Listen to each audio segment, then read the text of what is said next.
Boa noite a todos. Estou finalmente de volta aí da minha viagem e do trabalho de campo.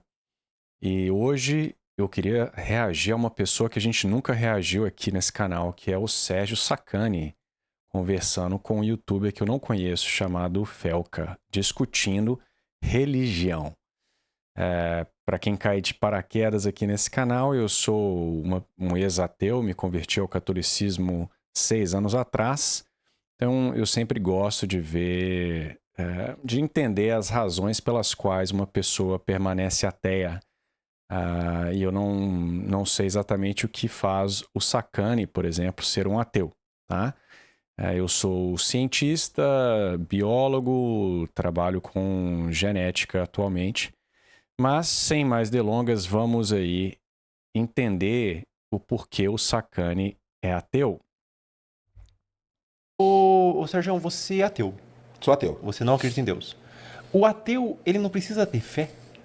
Tem, Porque tem um livro chamado A Fé do Ateu, né? existe uma fé no ateu da não existência de Deus. Você acredita com uma certa fé.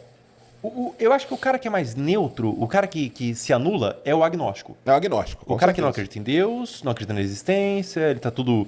Se aparecer, ele acredita, se não aparecer, ele não acredita. O ateu não. O ateu ele tem uma fé que não existe Deus.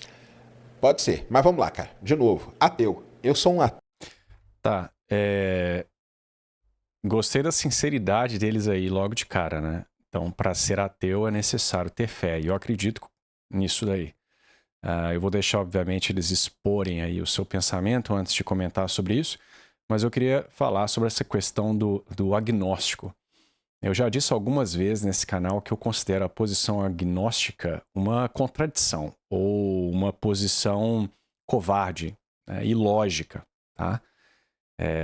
A existência de Deus ela tem implicações que são severas. Então, por exemplo, se o Deus cristão é o Deus verdadeiro, então existe vida eterna, existe céu e inferno. Então, um indivíduo que se propõe a buscar a verdade, está, por exemplo, em cima do muro, Deus pode existir ou não pode, ou pode não existir. Eu acho que se ele tivesse o mínimo de honestidade intelectual e preocupação com a verdade, ele estaria ativamente tentando descobrir se Deus existe ou não, tá? Porque as consequências são severas se ele errar nessa aposta, por assim dizer, tá? E eu falo que efetivamente os agnósticos vivem como se fossem ateus, tá? Não há distinção. O ateu, eu até acho ele um pouco mais sincero, porque ele tomou uma decisão, ele acha que Deus não existe, por qualquer razão que seja, e ponto, né? A posição dele não é esse em cima do muro, que todo mundo detesta, por exemplo, na política, né? Ou em qualquer tipo de coisa que envolva o negativo e o positivo, tá? Então, o agnóstico, ele geralmente ele vai viver como um ateu. Ele não vai prestar culto a Deus, ele não vai seguir as regras morais de uma religião, como por exemplo a católica, ele vai viver efetivamente como um ateu, tá? Então, eu desconheço qualquer agnóstico que não viva efetivamente como um ateu, tá? Então, eu acho essa posição agnóstica uma piada, tá? Ela dá a entender para as pessoas, né, que o sujeito é um pouco mais comedido, um pouco mais virtuoso, porque ele não fala categoricamente que Deus existe. Eu não. Eu acho essa posição mais fraca e mais contraditória do que o ateísmo. Mas essa é a minha opinião. Até os ateus me odeiam. Você não acredita em Deus, você não acredita em nada. Os E os ateus te odeiam. Os ateus me odeiam, porque eu sou um ateu não militante. Entendeu? De novo, cara, eu não quero. Cara, se você acredita em Deus pô, cara, seja feliz. Eu não vou te convencer que Deus. Nem quero Não, te mas a convencer. sua fé. Qual que é a sua Então, crença? agora, da onde que vem o meu ateísmo? Vamos lá. Um rápido comentário, né, já mostra aí nisso daí implicitamente essa militância ateia que a gente vê com tanta frequência, o que é algo também contraditório. Se você é ateu, não existe propósito para nada, você é o processo, você é a culminação de um processo cego, evolutivo, nada importa se não permanecer vivo e se reproduzir, então o ateu não deveria ficar militando contra a religião. Até porque a religião ela evoluiu de acordo com o ateu e ela é adaptativa, senão ela não seria tão espalhada aí nas sociedades. Inclusive os religiosos costumam ter mais filhos do que ateus, tá? Então se a religião ela for de certa forma geneticamente determinada ou uma predisposição à religiosidade, então certamente isso daí é adaptativo. Então atacar a religião, procurar querer controlar o que as pessoas fazem ou deixem de fazer é contraditório, né? O religioso pode fazer isso porque ele acredita que há uma vida eterna, ele acredita que o pecado ele afeta a vida das outras pessoas, ele quer, obviamente, que o outro indivíduo lá chegue até o céu, então, obviamente, que ele vai tentar espalhar as boas novas. Agora, o ateu, para ele, devia ser irrelevante se o sujeitinho vai na missa, não vai, se ele acredita que aborto é errado ou não, etc e tal, tá? Então, essa militância ateia, que é muito mais religiosa e fundamentalista do que o mais fundamentalista dos religiosos, está demonstrado aí na frase do Sacani, né? Ele é odiado pelos ateus por não militar pró-ateísmo, tá? Então é isso. Como a gente estuda muito, lê muito sobre física, estuda muito sobre astronomia, astrofísica, cosmologia e tudo mais, não encaixa, para mim, nas coisas que a gente estuda, ter, por exemplo, um ser que criou o universo, que criou a Terra, que criou o ser humano e tal. Para mim, primeiro, eu acho que a vida aqui na Terra, do jeito que ela é uma obra do acaso, é um acaso da gente estar aqui, entendeu? E as coisas foram evoluindo com o passar de na Terra, né? Quase 5 bilhões de anos se passaram para as coisas se evoluírem e chegarem no ponto que está hoje. Então, para mim, não precisa ter uma força, não precisa ter um ser, não precisa ter um Deus, não precisa ter nada. As coisas é uma coisa natural da evolução natural das coisas que levou a isso. Então, assim, não é que eu tenho uma crença de que Deus não existe. Eu tenho uma crença de que a evolução natural levou as coisas a serem do jeito que elas estão hoje. Sim. Entendeu? Então não precisa ter uma força, um ser, uma mente, um nada para fazer aquilo. Então já vê aí a conexão entre o evolucionismo e o ateísmo, que tantos, principalmente no campo religioso, né, no evoteísmo, negam. Tá? Mas vejam, primeiro, ele não deu uma explicação profunda, né? Mas ele diz que ao estudar o universo, etc., ele não vê a necessidade de um Deus, né? As coisas não parecem ter qualquer caráter que envolva uma divindade. E estranho isso, né? Ele falar que estudar astrofísica, estudar muito, leva a esse tipo de conclusão. Uma vez que, por exemplo, Newton enxergava exatamente o contrário, né? E Newton tem um pouco mais de relevância para a física do que o Sacani, né? Então, Newton enxergava nas leis que ele estava ali descrevendo com suas fórmulas exatamente esse logos divino. Tá? E até mesmo Galileu, que é sempre usado contra a igreja, ele era um homem religioso, né? Inclusive a própria igreja católica que financiou a carreira do Galileu. Tá? Então, os homens da ciência moderna, né, os pais da ciência moderna, tão defendida aí pelos ateus, eram, em sua vasta maioria, se não todos, religiosos, né, cristãos. Descartes era cristão. Eu não vou entrar aqui no ponto do esoterismo deles, não estou dizendo aqui que eles eram excelentes cristãos, mas eles acreditavam em um Deus, tá? Nem que fosse um Deus aí deísta, né? Ou melhor, uma religião deísta, né? Em que existe um Deus arquiteto que cria as coisas, cria as leis, etc. Tá? Então, me parece estranho essa posição de que olhar para o universo, você não vê Deus ali, né? E ele dizer que estamos aqui por causa do acaso é o que eu sempre falo, a evolução, né? Eu tenho certeza que os evolucionistas assistindo o Sacani e me assistindo aqui, assistindo o Sacani, vão dizer que ele está equivocado, né? Que o acaso não é o centro da evolução, porque tem seleção natural e escambau. Mas eu concordo com o Sacani. Você está aqui por puro acaso, porque a geração de variabilidade, que é o motor da evolução, é basicamente a mutação. E ela ocorre ao acaso, ela não ocorre para o bem do organismo. Então, o motor da evolução é o acaso, tá? E isso é uma absurdidade, né? Isso mesmo Aristóteles, quando refutou Empédocles lá no Física 4 e acho que também no História dos Animais, eu não me recordo onde que ele menciona Empédocles pela segunda vez, ele fala, né? Acreditar que algo que tem um propósito, né? Que tende a um certo fim, que a ordem ali de um organismo pode ser proveniente do acaso. Tá? Então, observar toda, né, um beija-flor se alimentando de um néctar ali, em uma flor, aquela beleza, aquele animal lindo, né? E olhar para um oceano, numa praia, o pôr do sol, e a natureza de maneira geral, uma árvore, o verde de uma floresta amazônica, um peixe cintilando debaixo d'água e nadando pelo rio e achar que isso é o produto do acaso é algo insano, né? Infelizmente, nós vivemos em uma sociedade em que essa ideia ela passou a ser mainstream e as pessoas não param para pensar o tanto que isso é insano. Tá? Mas enfim, vamos deixar ele falar aí. Sérgio, eu sou cristão, eu sou católico. E eu quero que você desmistifique para mim um dos argumentos do cristianismo que é mais, na minha concepção, acertados. Que é as coisas para gerar vida na Terra são muito bem pontuadas. Muito bem pontuadas. A Lua está numa posição certa. Eu até sei o que você vai falar. Extremamente certa. A Terra... A quantidade de oxigênio e nitrogênio tem que ser exata. A quantidade tem que ser exata. Só pode ter sido Deus que fez tudo isso. Tem que ser exata. É tão raro, tão precioso, que na minha concepção só pode ter sido Deus. Tá, isso aí é o argumento do fine-tuning, né? Que eu particularmente não acho o argumento mais forte.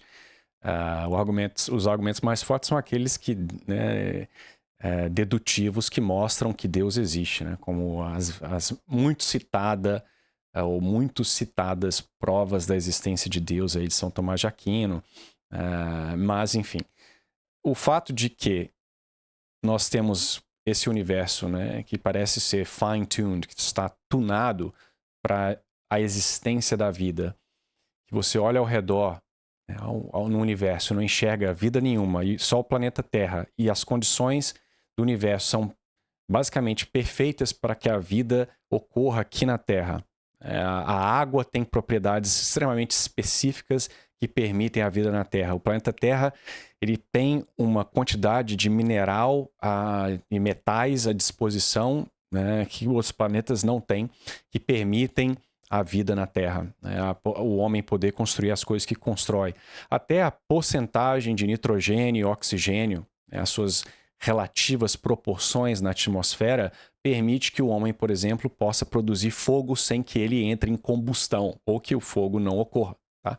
Então, existem muitos fine-tunings, não é só o ajuste fino das constantes do universo. Existem o próprio, me esqueço o nome dele agora, Michael... Eu sempre penso em Michael Davis, mas Michael Davis é o que escrevia sobre a crise na Igreja Católica. Mas é o Michael Denton. Ele escreveu uma série de livros. Enquanto ele escrevia aqueles livros, ele era um agnóstico, tá? Mas ele sempre foi simpático à teoria do design inteligente lá. Acho que recentemente ele começou a acreditar em algum tipo de Deus, ainda não é um Deus cristão, e ele escreveu uma série ali de livros, inclusive discutindo as propriedades da água, as propriedades da atmosfera que permitem o fogo, né? E então é uma coisa interessante, tá? Mas vamos ver o que o Sacani tem a dizer sobre o argumento do fine-tuning. Isso aí, cara. Qual que é a sua concepção? Eu quero que você A minha concepção é o acaso, cara. É mesmo? É o acaso. Mas é tão precioso. É 0,0001. Mas é o acaso, não é zero. Não tem um. Mas esse é o argumento aí, o argumento que todo mundo usa contra mim, entendeu? Quando eu falo o acaso. Assim, e até o pessoal fala, pô, os ateus ficam bravos comigo, por quê?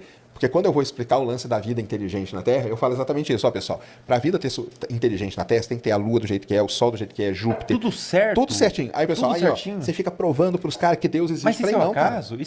Pra mim é o acaso, cara. Pra mim é o acaso. Surgiu o acaso. E uma outra coisa.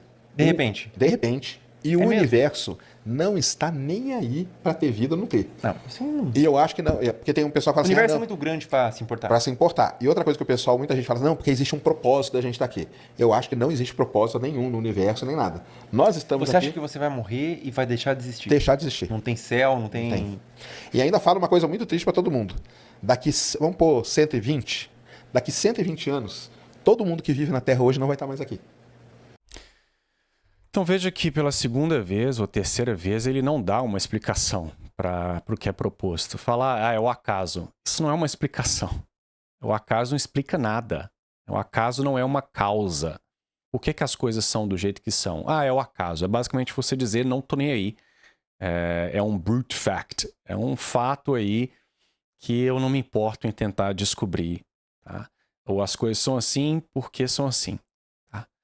Acaso não é causa. Causalidade é quando você tem ali, né, uma coisa que leva a outra. Uma coisa que necessita da outra.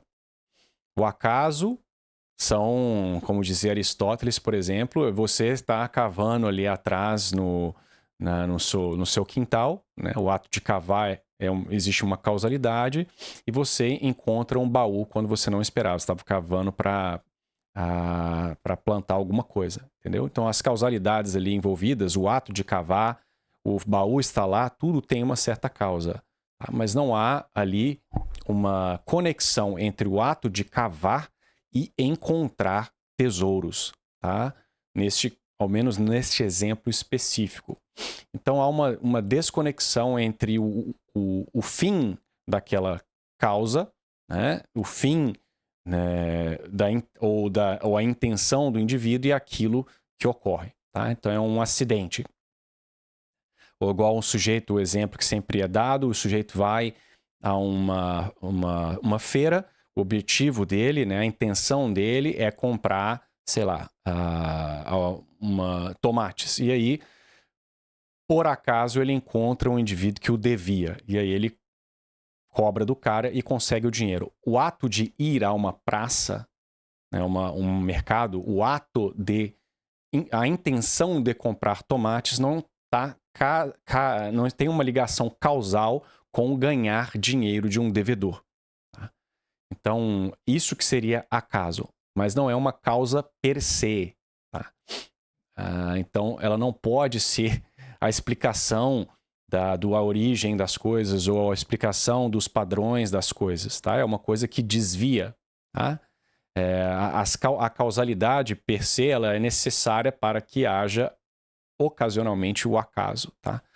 Enfim, então não é uma explicação. Você falar, é o acaso. Você não está explicando nada. Então, é uma coisa... Estou desapontado com as respostas dele até agora. É triste, né? Você pensar isso. E o que é 120 anos? Não é nada, cara. Mas daqui 120 anos, todas essas 8 bilhões de pessoas não vão estar mais aqui. Entendeu? O bebezinho que nasceu hoje, dificilmente vai viver 120 anos. Então não vai estar mais aqui. Então, assim, eu acho que isso é o ciclo da vida. A gente nasceu, evoluiu, fez o que teve que fazer e morremos. Entendeu? Eu acho que é isso, cara. Bom, na verdade a gente não teve que fazer, né? Porque não há propósito. Então você não fez nada. Você não teve que fazer nada. Sua vida, ela é vazia. Mas, de novo, eu não tento convencer ninguém do contrário, não, tá? Se a pessoa é feliz pensando nisso... Minha mãe, por exemplo, é espírita, entendeu? E tá tudo bem, irônico, cara. Né? Não, e eu, agora que o pessoal fica assim comigo. O espírita é um dos mais religiosos da religião. Exatamente. Mas olha só, eu sou casado na igreja católica, meus 2 filhos foram batizados na igreja católica, estudam em escola católica. Maravilha. E eu sou padrinho de mais 3 crianças. Então, caramba, que ateu que eu sou, né? Você não é militante, né? O pessoal fala que eu sou ateu da Shopee. Ateu do Shopee. É isso aí. Mas você acredita, então, que morreu, acabou? Morreu, acabou. Pra mim, morreu, acabou, cara. Tá. O Brasil produz umas coisas dessa, né? Não é só o Sacani, que eu tenho vários amigos que não são católicos ou não praticam catolicismo e casaram na igreja católica, etc, né? Ainda que isso pareça uma coisa boa,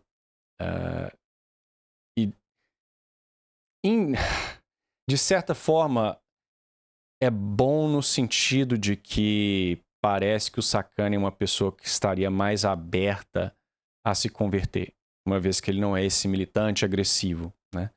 Por outro lado, eu vou ser bem sincero, um bom padre, jamais deveria permitir que 2 católicos se casassem na igreja católica. Isso não pode. Tá? Eu não sei a posição da esposa do Sacani, né? Se ela for católica, o casamento misto aí, ou nesse caso nem é misto, é assim que ele deve ser batizado, né? A igreja sempre recomendou que 2 pessoas se casem quando elas ambas forem católicas. A igreja não recomenda que um católico case com um não católico. Só em casos extremos, e hoje em dia isso ficou mais comum depois do Vaticano II, mas nós não entraremos nisso, tá? E quando há um casamento em que somente um né, dos 2 é católico, a igreja exige que o outro, o não católico, se comprometa a criar as crianças na fé católica, não atrapalhe a sua esposa ou esposo, né? Que a educação dessas crianças seja católica, que eles sejam batizados na igreja católica, etc. Tá? E, obviamente, a pessoa católica ela não vai poder usar contraceptivo, etc. Tá? Tudo aquilo que a gente já sabe. Então, um padre, e no Brasil isso ocorre direto, padre casa as pessoas, os 2 não estavam morando junto, sabe? E não segue a fé, aí o padre dá comunhão pra gente em pecado mortal, sabe? Então é uma bagunça inaceitável. Tá? Quanto a ele ser padrinho de católico, de filhos, né, de outras pessoas, de novo, o padrinho ele é um guia espiritual. Tá?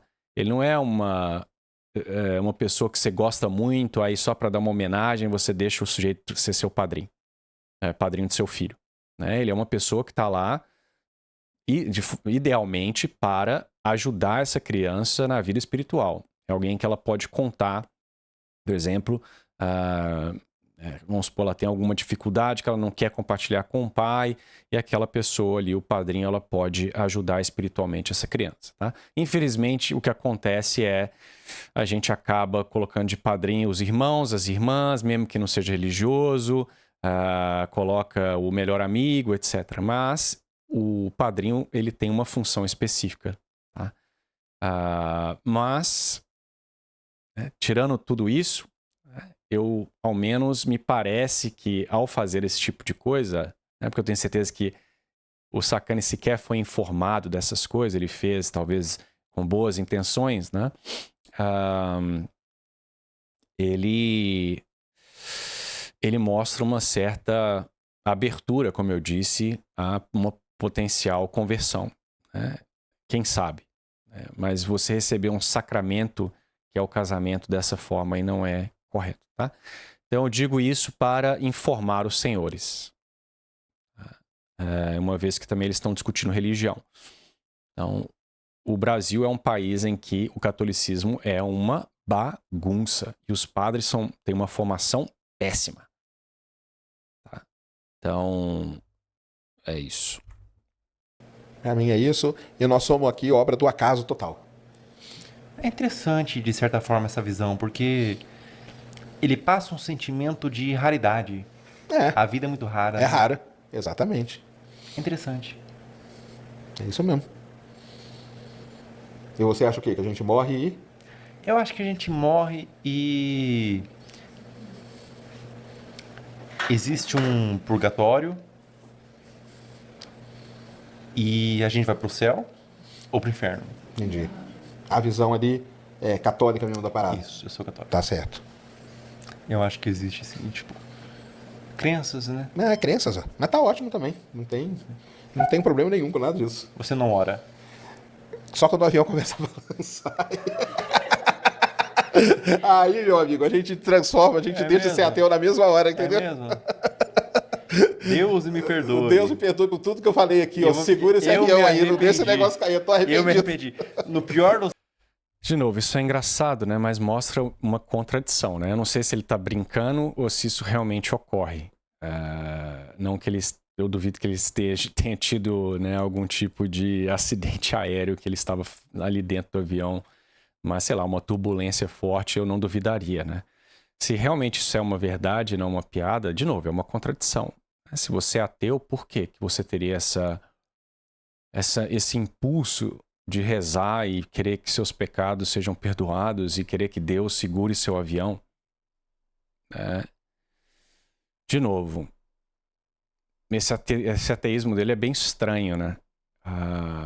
Me parece, pelo pouco que eu tô vendo aí, né, um vídeo de 8 minutos, que ele não pensou muito sobre esse ateísmo dele, e que ele não investigou muito bem o cristianismo, né? Essa postura, não, tudo, qualquer religião vai, tá bom, cada um faz o que quer, né? Isso daí é insustentável, né? Se fosse assim, então, se o Brasil começar a se tornar aí um país muçulmano, igual a Europa, a Inglaterra está se tornando, e começar, sei lá, a lei da Sharia começar a ser implementada aí no bairro do Sacane e querer que a mãe dele ou a esposa dele use burca, ele não vai ter essa postura mais neutra relacionada à religião, né? Mas, enfim. Casos, eu estou aqui com você. Cara, é lógico, assim, né? Mal não vai fazer. Agora, rezar assim não é um costume meu, não, entendeu? Lá em casa, minha esposa reza com meus filhos Você e não tal. reza? Eu não rezo. Rezar é extremamente importante. Cara, até acho que sim, entendeu? Porque é um momento de... eu acho que você é um cara já edificado. Você é um cara iluminado. Não, só nada, que aí. Não, você já tem uma certa sintonia com a realidade. Mas eu recomendo a oração para quase todas as pessoas, porque quando você ora, você se conecta com algo maior. Quando você ora, você se conecta com algo que você... a oração ela é 70% individual, Sim. egoísta. Você está pedindo algo a Deus. Ah, Deus. Sabe? Pedindo algo pra você, né? Isso. Exatamente. Então, acho que eu recomendo a oração, só que você é um cara que já de certa forma, iluminado. Não, sou nada. Que Não, isso? eu sou iluminado. Você tem conhecimento e tudo mais. Não sou nada iluminado, não. Mas também, se o pessoal fala assim, vai com Deus. Aí quem me conhece fala assim, caramba, você é ateu? Não, cara, eu vou com Deus, mal não vai fazer, né? Pois é. Bom, foi bom aprender um pouco sobre o Sacani, né? Eu não acompanho muitas coisas de física, não é uma área que me interessa muito. Mas me parece uma pessoa gentil, assim, né? Pelo que ele falou ali, a esposa é religiosa, né? Ele tem filhos, eles rezam. Então eu não sei os detalhes. Talvez ela seja realmente católica e ele esteja, né, permitindo que as crianças sejam criadas ali em um lar católico, o que é uma boa coisa, né? Tem pessoas que, primeiro, jamais se casariam com uma católica e, segundo, tentariam impedir ali essas crianças de rezarem, etc, né? Mas nós não podemos, obviamente, ficar satisfeitos com uma situação dessa. Nós devemos, obviamente, rezar para que o Sacani se converta. Eu não acho que ele tenha propriamente investigado a questão, senão eu não acredito que as respostas dele seriam tão superficiais. Eu acho que a gente é produto do acaso, etc, né? E é isso, eu espero que todo mundo aqui nesse canal que me acompanhe rezem pelo Sacani, pela esposa, pelas crianças dele, né, para que nessas orações da família, etc., acenda alguma coisa na alma dele, né? Contrário ao que o rapaz católico ali falou, a oração ela não é algo egoísta, né? A oração é elevar sua alma a Deus, né? E uma boa oração, ela tem Deus como fim, não eu, né? Mesmo a petição, ela é uma forma de se humilhar diante de Deus, é reconhecer que nós nada podemos, que nós não temos forças para fazer nada e que Deus precisa nos dar até as pequenas coisas, como, por exemplo, a virtude e dentre outras, né, que nós pedimos. Então, a oração ela não deve ter nós como foco. Ela tem que ter Deus como foco. Então, eu discordo do que ele falou ali, mas eu concordo com ele que o Sacani deveria rezar, porque até esse ato de humildade, né, e eu me lembro quando eu estava me convertendo, foi uma das coisas mais difíceis, foi começar a rezar. Eu me senti um completo imbecil. Eu, às vezes, mesmo dentro do meu quarto, sozinho, eu ficava ali envergonhado de fazer uma oração. Me sentia um maluco falando comigo mesmo. Mas, apesar da resistência, o ato de você se humilhar ali, abaixar um pouco a sua bola e se propor a fazer essa oração, ainda que se achando um idiota, ainda que cheio de dúvidas, Deus se aproveita daquele pequeno ato ali de self-denial, né? de humildade, ainda que totalmente maculado pelo amor próprio e ele abre o seu coração, né? Quantas pessoas ali, inclusive acho que recentemente eu estava vendo uma entrevista com um cara ateu, coberto de umas tatuagens extremamente agressivas ali, anticristãs, e ele entrou numa igreja e ele basicamente, não me lembro a razão dele ter entrado, mas ele estava ali, ele olhou para Nossa Senhora e falou, então tá, eu vou rezar aqui, e ele foi tocado por algo assim que transformou a vida dele, e hoje ele é católico, tá? Então, eu recomendo que o Sacani reze, ainda que, né, com todas as dificuldades aí e descrenças que ele possa ter nesse momento. Então é isso, rezemos por ambos, né, e pela família do Sacani. Os senhores tenham uma excelente semana e os vejo no próximo vídeo. Tchau, tchau.